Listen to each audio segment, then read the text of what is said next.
জয় যিশু সকলকে। আশা করি আপনারা সকলে ভালো আছেন।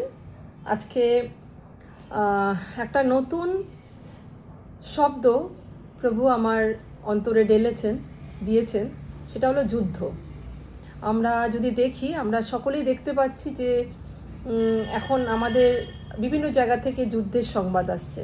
এর আগে আমরা দেখেছি যে ইসরায়েল যুদ্ধে লিপ্ত, এখন ইরান, আমেরিকা আর বিভিন্ন দেশের যুদ্ধ হচ্ছে, ইসরায়েল যুদ্ধ হচ্ছে। আবার আরেক দিকে আমরা অনেক দিন আগে দেখেছি ইউক্রেনের সঙ্গে রাশিয়ার কিভাবে যুদ্ধ হচ্ছিল, এখনও চলছে। তো যখনই আমরা যুদ্ধ দেখি আমাদের কিন্তু ভালো লাগে না, আমরা একটু হতাশ হই, আমরা একটু শঙ্কিত হই, কারণ যুদ্ধের সঙ্গে অনেক কিছু জড়িয়ে আছে। যেমন আমরা জানি একটা যুদ্ধ লাগলে পরে তৃতীয় বিশ্বযুদ্ধের আশঙ্কা লোকে করছে।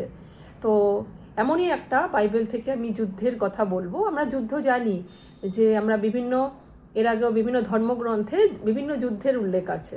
তো বাইবেলের থেকে একটা অনোখা যুদ্ধের কথা বলবো, যেটা একটু অন্যরকম যুদ্ধ। আমি দ্বিতীয় বংশাবলী, মানে ইংলিশের সেকেন্ড ক্রনিকলস, তার 20 নম্বর অধ্যায় আমি পড়ব। আমি পুরোটা হয়তো পড়বো না, আমি মাঝখান থেকে পড়ব, এবং আমি চেষ্টা করব প্রভু আমাকে সহায়তা করুন। পড়ার আগে আমি একটা ছোট্ট প্রার্থনা করছি। স্বর্গের পিতা, তুমি যে শব্দ দিয়েছ আমার মনের মধ্যে যুদ্ধ, সেটাকে প্রভু আমি সকলের সামনে তুলে ধরছি যে যুদ্ধ কী এবং তার থেকে আমরা কিভাবে বেরোতে পারি। প্রভু, যে বচন আমি পড়ব সেই বচন যেন যারা শুনছে সেই ভাই বোনদের কানের মধ্যে দিয়ে যেমন প্রবেশ করে, হৃদয়ে যেন গেঁথে যায়। এবং আজকে যদি কেউ জীবনের কোনো যুদ্ধের মধ্যে দিয়ে যাচ্ছে, সে যেন সেই যুদ্ধের রীতি হতে পারে তার জীবনে, তার মনে সে যেন একটা যুদ্ধ লড়ার জন্য যুদ্ধের যেখানে একটা ওয়্যার রুমে প্রবেশ করতে পারে, প্রার্থনার ঘরে প্রবেশ করতে পারে এবং যুদ্ধকে জিততে পারে। এই প্রার্থনা প্রভু যিশুর সামর্থ্যের নামে করছি। যেমন বলছিলাম, সেকেন্ড ক্রনিকলস দ্বিতীয় বংশাবলী 20 নম্বর অধ্যায় আমি 2 থেকে পড়ব। এখানে একজন রাজার কথা উল্লেখ করার আছে, তার নাম হচ্ছে জিহোশাফট। এই রাজা একদিন বসেছিলেন এবং তার কাছে একজন সংবাদ নিয়ে এলো। কি সংবাদ নিয়ে এলো সেটা পড়ছি। জিহোশাফটকে এই সংবাদ দিল, সাগরের ওপারস্থ অরাম হইতে বৃহৎ লোক সমারোহ আপনার বিরুদ্ধে আসিতেছেন। দেখুন, তাহারা হৎসোষণ তামরে অর্থাৎ এন গদিতে আছেন। দুটো জায়গার নাম। এখানে জিহোশাফটকে এই কথা বলা হচ্ছে যে অরামের রাজা যে বিশাল সৈন্য সামন্ত নিয়ে আসছে, তাতে ইহোশাফট প্রচণ্ড ভীত হয়ে গেলেন এবং সদাপ্রভুর অন্বেষণ করিতে প্রবৃত্ত হইলেন এবং ইহুদার সর্বত্র উপবাস ঘোষণা করাইয়া দিলেন। আর ইহুদার লোকেরা সদাপ্রভুর কাছে সাহায্য যাচনা করিবার জন্য একত্রিত হইল। তো এখানে একটা যুদ্ধের ঘোষণা হয়েছে। অরামের সেনাবাহিনী নিয়ে এগিয়ে আসছে রাজ্য অধিকার করার জন্য। কিন্তু রাজা জিহোশাফট, তার মধ্যে একটা ঐশ্বরীয় বুদ্ধি ছিল। আমি এই জন্য ঐশ্বরীয় বলছি কারণ অনেক সময় হেভেনলি উইজডমের অভাবে আমরা যখন কোনো অশুভ সংবাদ পাই তখন আমরা অনেক সময় নষ্ট করে ফেলি এদিক ওদিক কথা বলে। কিন্তু এখানে দেখছি সেই রাজা সময় নষ্ট করেননি। উনি কি করলেন, ডাইরেক্টলি উনি যখন জানলেন যে একটা যুদ্ধের সম্ভাবনা আছেন, উনি কি করলেন, উনি ইহুদা রাজ্যে সর্বত্র বললেন তোমরা ফাস্টিং করো, উপবাস করো। মানে উপবাস মানে কিন্তু এই নয় যে শুধু না খেয়ে থাকবে, তারা ভোজন পান যেমন কিছু করবে না, তার সঙ্গে সঙ্গে তারা আরাধনায় থাকবে, তারা প্রার্থনায় থাকবে, এমন একটা ঘোষণা উনি করলেন। ইহুদার সমস্ত নগর হইতে লোকেরা সদাপ্রভুর অন্বেষণ করিতে আসিল। এবং তারপরে আমরা দেখছি যখন এইটা ঘোষণা করলেন তখন কিন্তু সেই রাজ্যের বিভিন্ন প্রান্ত থেকে লোকেরা সবাই বেরিয়ে এলো। রাজার কথা কেউ অমান্য করলো না। আজকে আমরা দেখি অনেক সময় যখন কোনো অথরিটি থেকে কোনো আদেশ জারি করা হয়, ম্যাক্সিমাম লোক তাকে অগ্রাহ্য করে। কিন্তু এখানে দেখছি সকলে সদাপ্রভুর গৃহে দিকে পরমেশ্বরের অন্বেষণ করার জন্য, তার মুখের খোঁজ করার জন্য, প্রার্থনার উত্তর পাওয়ার জন্য সকলে একত্রিত হলো। এটা কিন্তু খুব ইম্পর্টেন্ট। যখন কোনো যুদ্ধ আমাদের জীবনে ঘনিয়ে আসে, আমরা জানি একটা অশুভ একটা সংকেত আমরা পাই। সেটা হতে পারে ফিনান্সের দিক দিয়ে, হতে পারে ছেলে মেয়ের জীবন নিয়ে, হতে পারে নিজেদের কোনো সম্পর্ক নিয়ে, হতে পারে বিভিন্ন দিক থেকে আমাদের অনেক সময় যুদ্ধের মুখোমুখি হতে হয়। আমি কিন্তু শুধুমাত্র ওই যুদ্ধের কথা বলছি না যেরকম ফ্রন্টে দাঁড়িয়ে যুদ্ধ হচ্ছে, ড্রোন পাঠাচ্ছে, মিসাইল পাঠাচ্ছে, ওই ধরনের যুদ্ধের কথা বলছি না। আমাদের জীবনে অনেক আত্মিক যুদ্ধও হয়। আমরা প্রতিদিন, আমরা জানি বচনে লেখা আছে, বাইবেলে লেখা আছে, আমরা প্রতিদিন আত্মিক যুদ্ধের মুখোমুখি হই এবং আমরা আত্মিক হাতিয়ার পরে নিই। তো এই প্রসঙ্গে আমি এটা বলছি, যখনই আমরা দেখব আত্মিক যুদ্ধ কোনো একটা ঘনিয়ে আসছে, শত্রু অ্যাক্টিভ হচ্ছে, তখন আমাদের একটা কাজ করতে হবে। আপনারা তো জানেন যখন যুদ্ধ হয় তখন কিন্তু প্রেসিডেন্ট বা অন্য অন্য উচ্চপদস্থ লোকেরা যুদ্ধে যায় না, প্রধানমন্ত্রী এরা সব থাকে, কিন্তু তারা একটা জায়গায় বসে, একটা ওয়্যার রুমে বসে তারা যুদ্ধের জন্য পরিকল্পনা করে, যে একটা স্ট্র্যাটেজি তৈরি করে যে কী করে যুদ্ধটা হবে। এবং যারা ওখানে বসেই দিন রাত ওরা ম্যাপ বানায়, ওরা পরিকল্পনা করে। ঠিক তেমনি আমি সেটাই বলতে চাই, যখন আমরা দেখতে পাই যে যুদ্ধ ঘনিয়ে আসছে, তখন আমরা কি করব, তৎক্ষণাৎ আমরা সেই আমাদের জীবনের ওয়্যার রুম কোনটা, ওয়্যার হাউস কোনটা, হচ্ছে প্রার্থনার গৃহ। আমরা বাড়িতে একটা অল্টার বানাই। অল্টার মানে এই নয় যে একটা সিংহাসন বসাই, সেখানে ঈশ্বরকে আহ্বান করি, এরকম কিছু না। আমরা একটা ঘরের কোণকে, একটা যে কোনো রুমকে আমরা প্রস্তুত করি যাতে আমরা সেখানে বসে পরমেশ্বরের সামনে বসতে পারি, আমরা আরাধনা স্তুতি স্তব করতে পারি, পরমেশ্বরের প্রশংসা করতে পারি এবং আত্মিক যুদ্ধকে লড়তে পারি। তো আমরা কি জানলাম যে যুদ্ধ আমাদের জীবনে আসতেই পারে, প্রতিদিনই আসতে পারে, কখনো কখনো সাংঘাতিক আকার নিয়ে আসে। হ্যাঁ, সেটা আত্মিক যুদ্ধ হতে পারে আজকে কেউ জেনেছেন যে তার চাকরি থাকবে না, হতে পারে ডাক্তার কাউকে বলেছেন যে আপনার এই রোগ হয়েছে এবং আপনি দেখতে পাবেন না, হতে পারে কাউকে বলেছেন ডাক্তার যে আপনার শ্রবণ শক্তি কমে যাচ্ছে, কারোকে বলেছেন যে আপনার ক্যান্সার হতে পারে কাউকে বলেছে যে আপনার লিউকোমিয়া হতে পারে, সিমটম দেখে মনে হতে পারে কারোর ছেলে মেয়ে নেশায় আসক্ত, হতে পারে কারোর স্বামী নেশায় আসক্ত, হতে পারে স্বামী স্ত্রীর মধ্যে ভুল বোঝাবুঝি চলছে এবং একটা পরিস্থিতি ঘরের মধ্যে তৈরি হচ্ছে, একটা যুদ্ধের আভাস আপনি পাচ্ছেন। তখন আপনি কি করবেন, আপনার ওয়্যার রুমে, মানে যেখানে আপনি যুদ্ধটা লড়বেন, এটা তো আমাদের রক্ত মাংসের যুদ্ধ নয়, এটা একটা আত্মিক যুদ্ধ। এবং আমাদের যেমন বচনে আছে আত্মিক হাতিয়ারগুলো পড়ে নিতে লেখা আছে, আমি পরে পড়ব যে কি আত্মিক হাতিয়ারের কথা লেখা আছে, সেই হাতিয়ারগুলো পড়ে নিতে হবে এবং আমাদের প্রার্থনায় স্তব আর স্তুতির মধ্য দিয়ে যেতে হবে। তো চলুন আমরা পরের বচনে যাই। 5 আছে, পরে ইহোশাফট সদাপ্রভুর গৃহে নতুন প্রাঙ্গণের সম্মুখে ইহুদার ও জেরুজালেমের সমাজের মধ্যে দাঁড়াইলেন আর কহিলেন, হে আমাদের পিতৃপুরুষদের ঈশ্বর সদাপ্রভু, তুমি কি সর্বস্ব ঈশ্বর নহ? তুমি কি জাতিগণের সমস্ত রাজ্যের কর্তা নহ? আর শক্তি ও পরাক্রম তোমারই হস্তে, তোমার বিপক্ষে দাঁড়াইতে কাহারও সাধ্য নাই। হে আমাদের ঈশ্বর, তুমি কি আপন প্রজা ইসরায়েলের সম্মুখ হইতে এই দেশের নিবাসীদিগকে অধিকারচ্যুত করো নাই? তো আমরা এখানে কি দেখছি, কিভাবে প্রার্থনা শুরু করছেন। এখানে একটা সুন্দর প্রার্থনার কথা লেখা আছে। ইহোশাফট মন্দিরে দাঁড়িয়ে পরমেশ্বর পিতাকে কিভাবে আহ্বান করছেন, ওনাকে বলছেন, তুমি কি স্বর্গস্থ ঈশ্বর নহ? তুমি কি জাতিগণের সমস্ত রাজ্যের কর্তা নহ?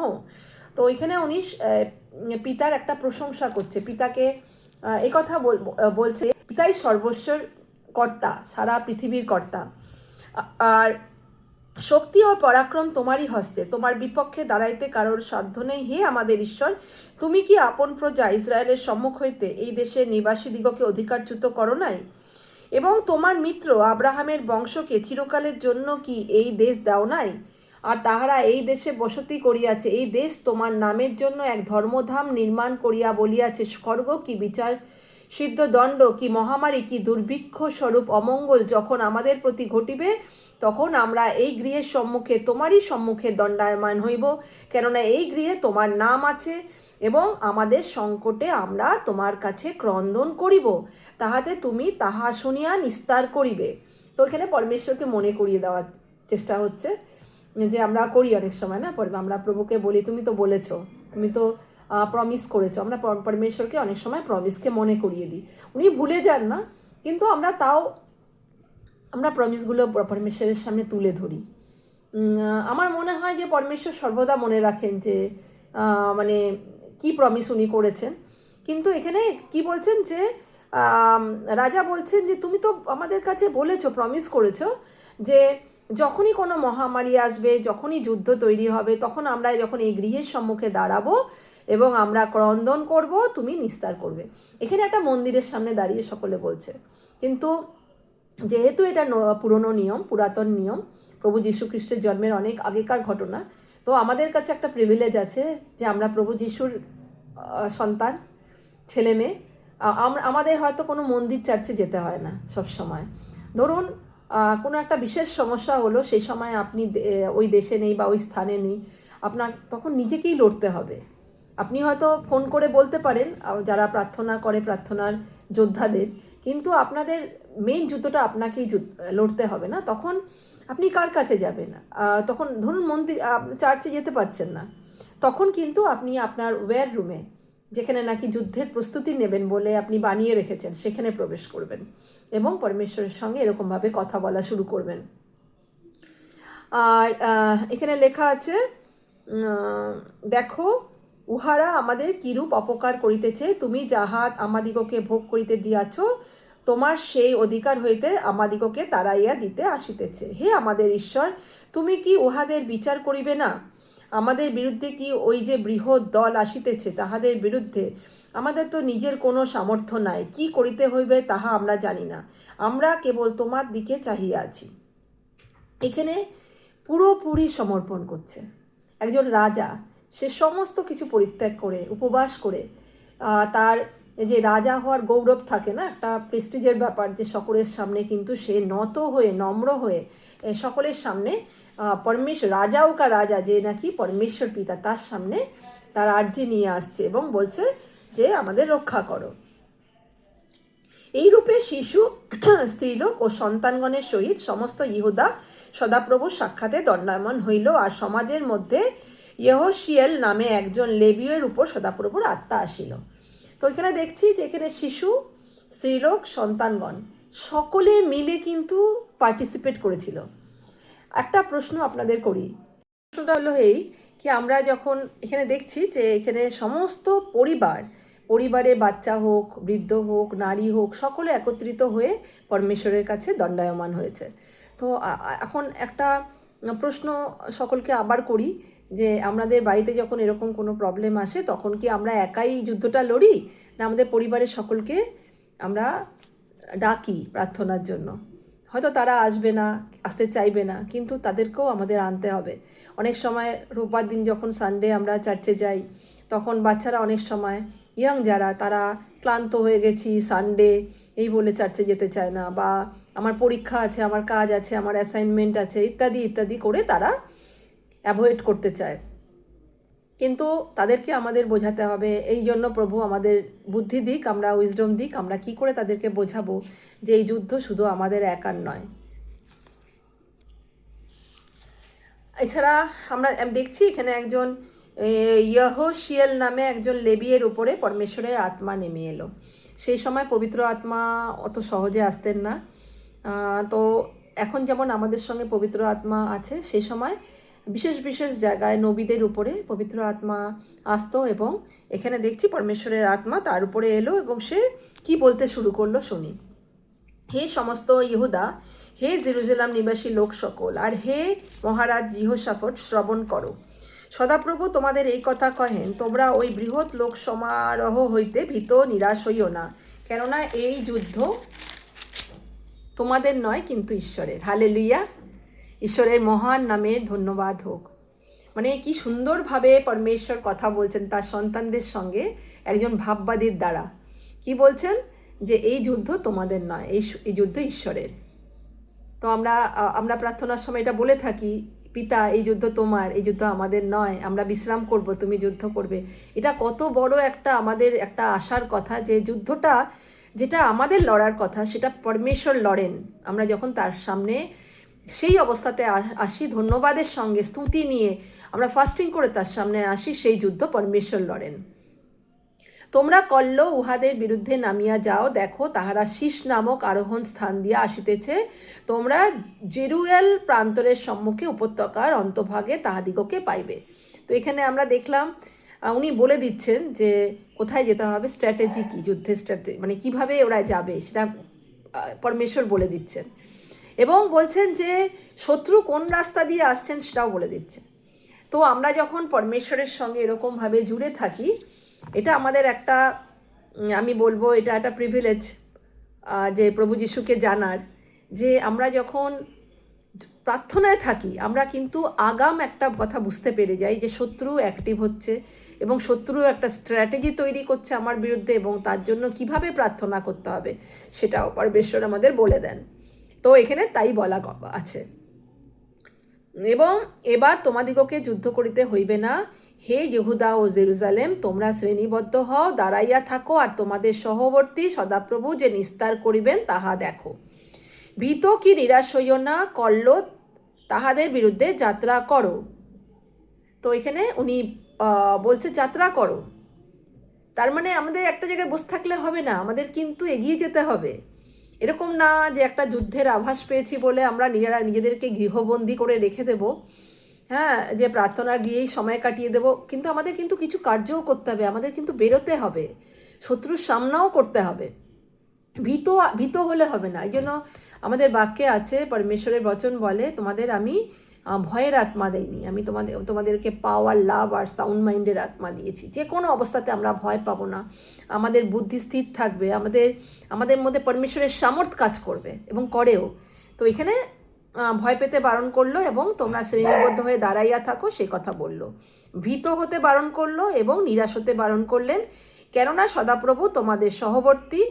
তখন যেহোশাফট ভূমিতে অধমুখ হইয়া প্রণাম করিলেন, এবং সমস্ত যেহুদা ও জেরুজালেম নিবাসীগণ সদাপ্রভুর কাছে প্রণিপাত করিতে সদাপ্রভুর সম্মুখে ভূমিষ্ঠ হইল।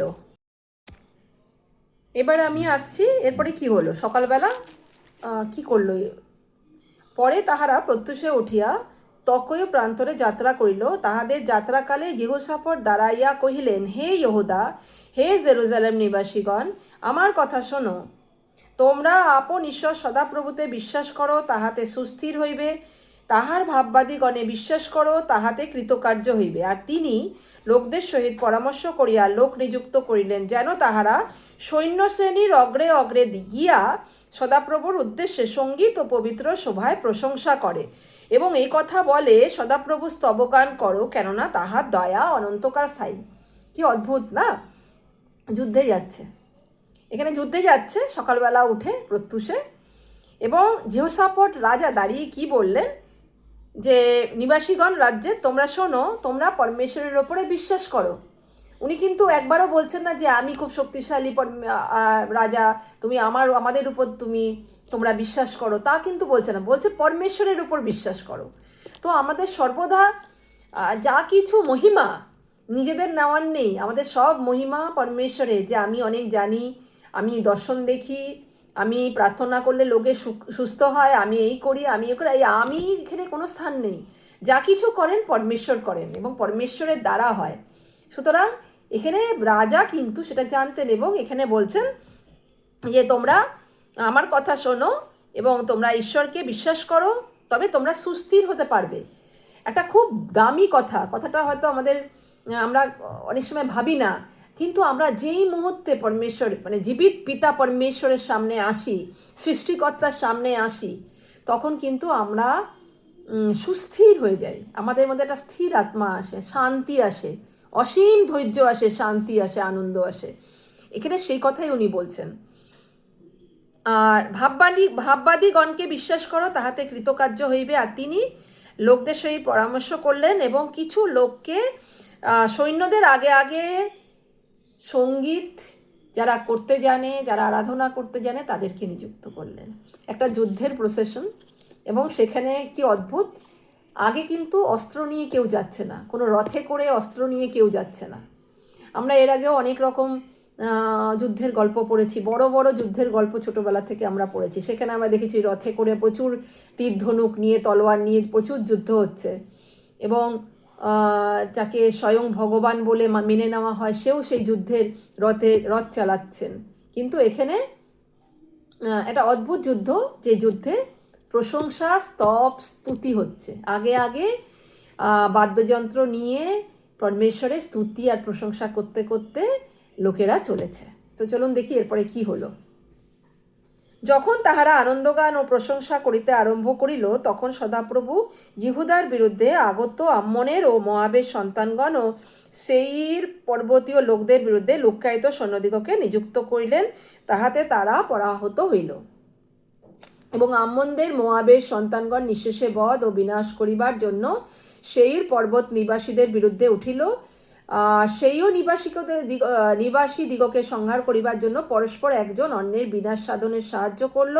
তখন ইহুদার লোকেরা প্রান্তরের প্রহরী দুর্গে উপস্থিত হইয়া লোক সমারোহের প্রতি দৃষ্টিপাত করিল। আর দেখো, ভূমিতে কেবলমাত্র সব পতিত আছে, কেহই পালাইয়া বাঁচে নাই। আমরা দেখতে পাচ্ছি ওরা নিজেরাই যুদ্ধ করে, একে অপরের সঙ্গে যুদ্ধ করে ওরা কিন্তু মরে পড়ে রয়েছে, সব পড়ে রয়েছে। তখন যেহোশাফট ও তাহার লোকেরা তাহাদের লুট গ্রহণ করিতে গিয়া তাহাদের মধ্যে সবের সহিত প্রচুর সম্পত্তি, বহু মূল্যবান রত্ন দেখিতে পাইল। তাহারা আপনাদের জন্য এত ধন সংগ্রহ করিলেন যে সমস্ত লইয়া যাইতে পারিলেন না। সেই লুটিত বস্তুর বাহুল্য প্রযুক্ত তাহা লইয়া যাইতে তাহাদের 3 দিন লেগেছিল। তো যুদ্ধে জয় হয়ে গেল, বেশি কিছু করতেই হলো না, শুধু স্তব আর স্তুতির দ্বারা যুদ্ধ জয় হলো। তো এটা গেল 1 নম্বর। আমি যেটা বচন পড়তে চাইছিলাম, যে আমাদের কি করতে হবে, যখন যুদ্ধের আভাস পাবো আমরা প্রার্থনা আরাধনা করব। সুতরাং যেসব ভাই বোনেরা সত্যিকারের যুদ্ধের আভাসও পাচ্ছেন, যারা ওমানে আছেন বা কাতারে আছেন বা মিডল ইস্টের কোনো দেশে আছেন, তাদের কাছে আমার এটাই রিকোয়েস্ট, তারা যেন সাম 91কে পড়েন প্রতিদিন এবং আরাধনা প্রার্থনার মাধ্যমে যুদ্ধের থামানোর জন্য, শান্তির জন্য প্রার্থনা করেন। কিন্তু যুদ্ধ হওয়া আবশ্যিক, কারণ পরমেশ্বরের পুত্র যিশু বলেছিলেন এরকম যুদ্ধ হবে, কারণ তার আগমন সন্নিকট, এটা চিহ্ন, যুদ্ধ হবে। চলুন আর একটা বিষয়ে পড়ি, ওটা মথির 5:44 কি বলছে দেখি। 5:44 আছে, কিন্তু আমি তোমাদিগকে বলিতেছি, তোমরা আপন আপন শত্রুদিগকে প্রেম করিও, যাহারা তোমাদিগকে তাড়না করে তাহাদের জন্য প্রার্থনা করিও, যেন তোমরা আপনাদের স্বর্গস্থ পিতার সন্তান হও, কারণ তিনি ভালো ও মন্দ দুজনের উপরেই সূর্য উদিত করেন এবং ধার্মিক অধার্মিক গণের উপরে জল বর্ষান। অদ্ভুতভাবে একটা কথা বলছেন, যেটা আমার মনে হয় না আর কেউ বলেছেন। যিশু বলছেন যে শত্রুর জন্য প্রার্থনা করো। তো কতটা ইম্পর্টেন্ট, যখন আমরা আরাধনা প্রার্থনায় বসবো কোনো যুদ্ধ লড়ার জন্য, যদি কোনো ব্যক্তি আপনার বিরুদ্ধে কিছু করছেন, আপনার বিরুদ্ধে মিথ্যা কিছু বলছেন, বা আপনার সঙ্গে কোনো মিথ্যে কারণে ঝগড়া করছেন, আপনার কোনো হানি করার চেষ্টা করছেন, তবে আমরা তাদের জন্য, শত্রুর জন্য প্রার্থনা করব। আপনার প্রতিবেশী আপনাকে ভালোবাসেন না, বুঝতে পারেন না, আপনার পিছনে অনেক দিন ধরে আপনার পিছনে পড়ে রয়েছেন, পিছনে ঝগড়া করছেন, তার জন্য প্রার্থনা করুন। আপনার ছেলে মেয়ে আপনার কথা শুনছে না, তাদের মধ্যে শত্রুর কাজকে আপনি দেখতে পাচ্ছেন, তাদের জন্য প্রার্থনা করুন। এবং যে কোনো শত্রুর জন্য, প্রতিবেশী, আমরা একটা জিনিস রোজ দেখি যে পাকিস্তান আমাদের একটা শত্রু দেশ না, তো আমরা যখনই পাকিস্তান কথাটা উচ্চারণ করি আমাদের মনের মধ্যে শত্রুতার কথাই আসে। কিন্তু চলুন না, আমরা পাকিস্তানকে, চায়নাকে আজকের থেকে আশীর্বাদ করা শুরু করি, তাদেরকে আমরা ব্লেস করি প্রভু যিশুর নামে, কারণ প্রভু যিশু এটাই আমাদের শিখিয়েছেন। তো আমি এটা আর বড় করছি না আজকের এই বচনকে, কিন্তু আমার মনে হয় এই বচন আজকে আমাদের জীবনে কাজ করবে।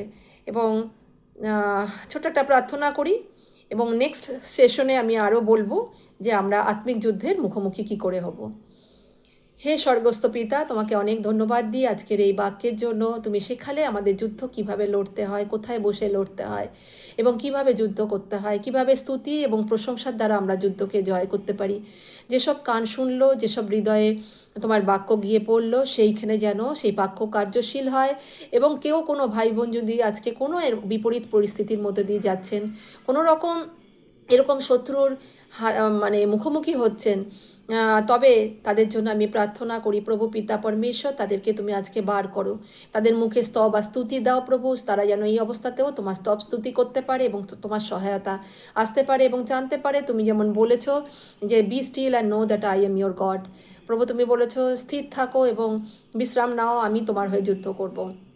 সত্যি তুমি আমাদের হয়ে যুদ্ধ করো, আর আমাদেরও আত্মিক যুদ্ধে তুমি সহায়তা করো। প্রভু পিতা, যে যুদ্ধ চলছে মিডল ইস্টে, সেই যুদ্ধকেও তোমার হাতে রাখি। যুদ্ধে যেন সাধারণ লোকের হানি না হয় প্রভু। জিনিসপত্রের দাম যেভাবে বেড়ে চলেছে প্রভু, পেট্রোলের দাম বা গ্যাসের দাম বেড়ে চলেছে প্রভু, সেটাকে তুমি কন্ট্রোল করো, কারণ সাধারণ লোকের খুব সমস্যা হবে প্রভু। তোমার হাতে যুদ্ধকালীন পরিস্থিতিকেও রাখলাম প্রভু, যিশুর সামর্থ্যের নামে প্রার্থনা করলাম, শুনে নাও পিতা, আমেন।